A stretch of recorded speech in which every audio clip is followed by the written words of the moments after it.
Selamat datang dan salam equilibrium. Di video kali ini kita akan membahas tentang masalah ekonomi dan sistem ekonomi. Untuk itu, mari kita simak uraian berikut ini. Masalah ekonomi pada dasarnya dibedakan menjadi dua, yaitu masalah ekonomi klasik dan masalah ekonomi modern. Masalah ekonomi klasik terdiri dari produksi, distribusi, dan konsumsi. Sedangkan masalah ekonomi modern meliputi what, how, dan for whom, atau apa yang akan diproduksi, bagaimana cara memproduksinya, dan untuk siapa barang tersebut diproduksi. Untuk menyelesaikan permasalahan ekonomi baik klasik maupun modern, digunakan suatu yang namanya sistem ekonomi. Jadi sistem ekonomi ini bagaimana menyelesaikan masalah ekonomi yang dihadapi oleh suatu negara.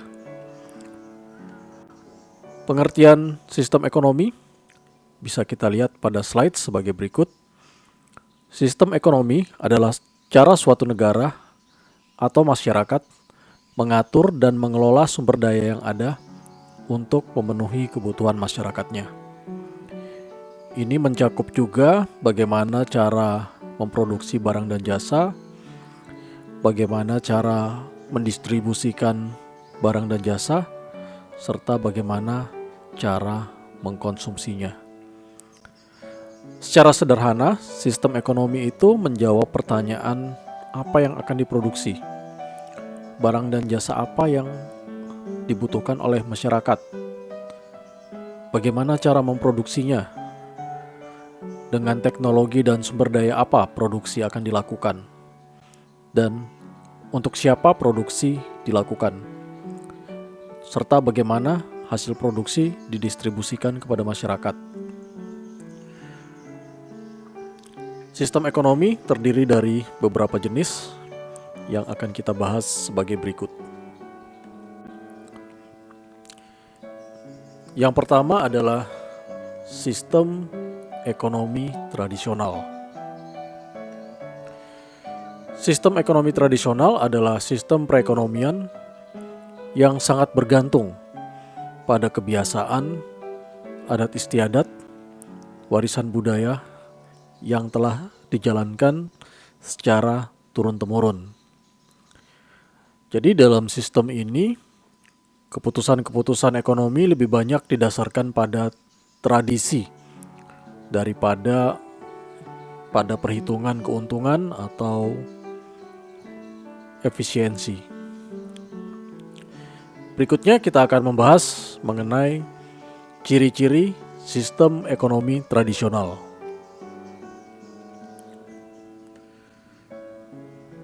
Ciri-ciri sistem ekonomi tradisional yang pertama adalah berbasis komunitas. Jadi kegiatan ekonomi itu dilakukan sangat terintegrasi dengan kehidupan sosial dan budaya masyarakat setempat. Yang kedua, subsisten, ya. Itu artinya produksi lebih ditujukan untuk memenuhi kebutuhan sehari-hari masyarakat, bukan untuk dijual atau diperdagangkan dalam skala besar. Jadi tujuannya adalah untuk dikonsumsi. Ciri yang ketiga adalah teknologi yang digunakan masih sangat sederhana. Alat-alat yang digunakan pada umumnya memanfaatkan sumber daya alam yang ada secara langsung. Yang berikutnya, perdagangan masih menggunakan sistem barter atau sistem tukar-menukar barang sebagai alat transaksi. Berikutnya, pembagian kerja yang terbatas. Pada sistem ekonomi tradisional, pembagian kerja dalam produksi umumnya masih sangat sederhana dan biasanya didasarkan pada gender, usia, atau keahlian khusus. Lalu ciri yang berikutnya adalah peran pemerintah minimal. Jadi di sini pemerintah memiliki peran yang sangat terbatas dalam mengatur kegiatan ekonomi. Contoh yang menggunakan sistem ekonomi tradisional, yaitu dalam bidang pertanian dan perikanan, di mana dalam bidang pertanian bertani dengan cara seadanya, menggunakan alat-alat tradisional dan mengandalkan tenaga manusia. Demikian juga dengan perikanan yang sifatnya menangkap ikan dengan menggunakan perahu kecil dan alat tangkap sederhana. Masih ada lagi kegiatan misalnya berburu hewan untuk dikonsumsi atau untuk memenuhi kebutuhan pangan. Itu adalah contoh pengertian dan ciri-ciri dari sistem ekonomi tradisional.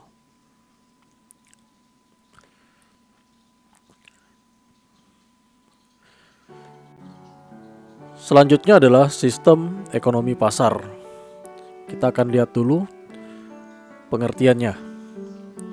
Sistem ekonomi pasar adalah sebuah sistem ekonomi di mana keputusan-keputusan ekonomi seperti produksi, distribusi, dan konsumsi barang dan jasa ditentukan oleh interaksi antara penjual dan pembeli di pasar. Jadi dalam sistem ini, harga barang dan jasa ditentukan oleh mekanisme pasar, yaitu pertemuan antara permintaan dari konsumen dan penawaran dari produsen. Selanjutnya kita akan melihat ciri-ciri sistem ekonomi pasar. Ciri yang pertama, adanya kebebasan individu.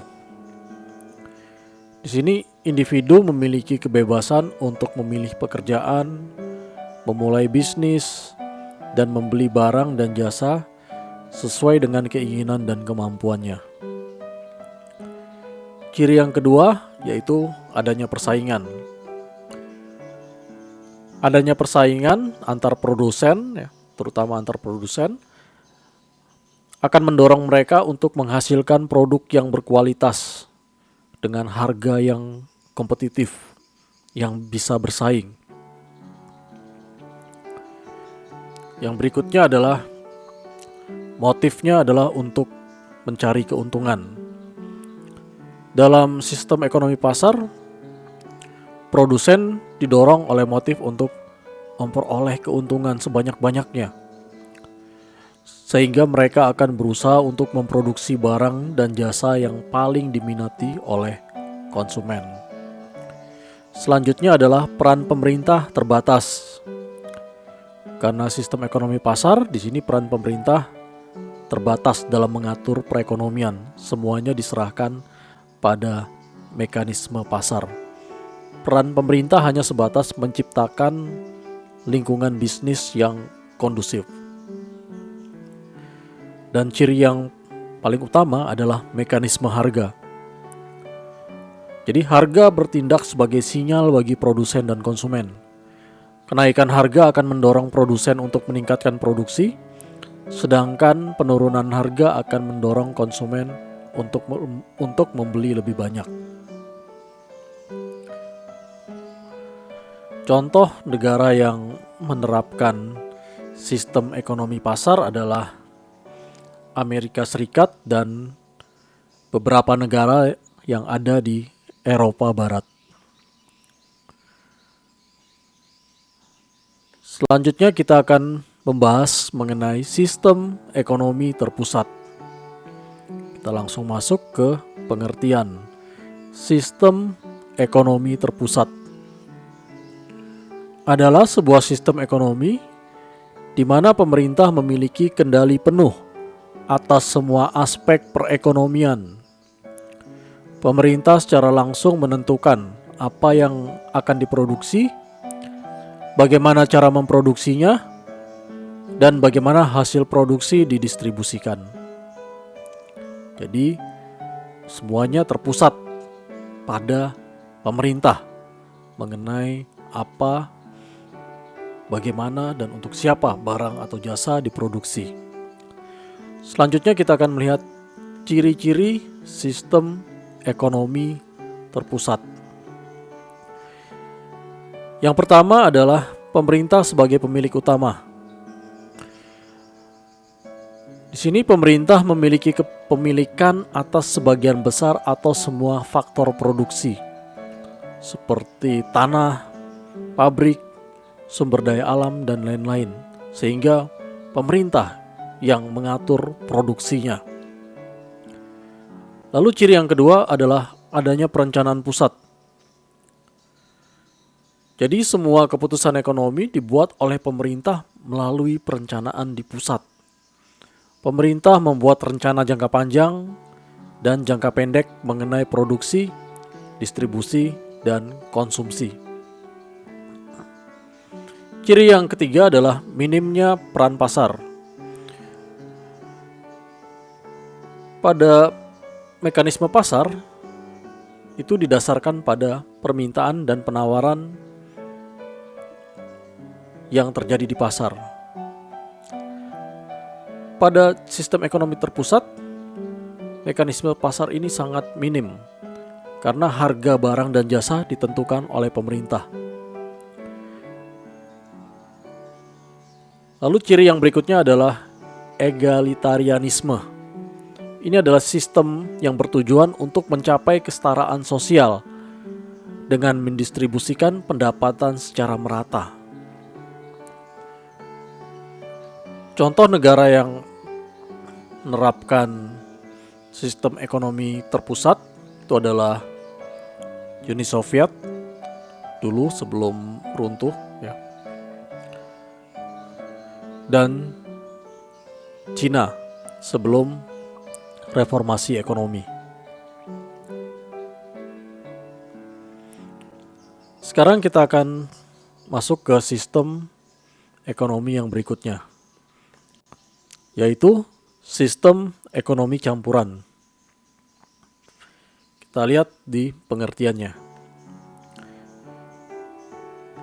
Sistem ekonomi campuran adalah sebuah model ekonomi yang menggabungkan unsur-unsur dari sistem ekonomi pasar atau kapitalis dan sistem ekonomi terpusat atau sosialis. Jadi dalam sistem ekonomi campuran, pemerintah dan swasta sama-sama memiliki peran yang penting dalam mengatur aktivitas ekonomi. Kita lihat ciri utama sistem ekonomi campuran. Ada beberapa sistem ekonomi campuran cirinya. Yang pertama adalah koeksistensi sektor swasta dan publik.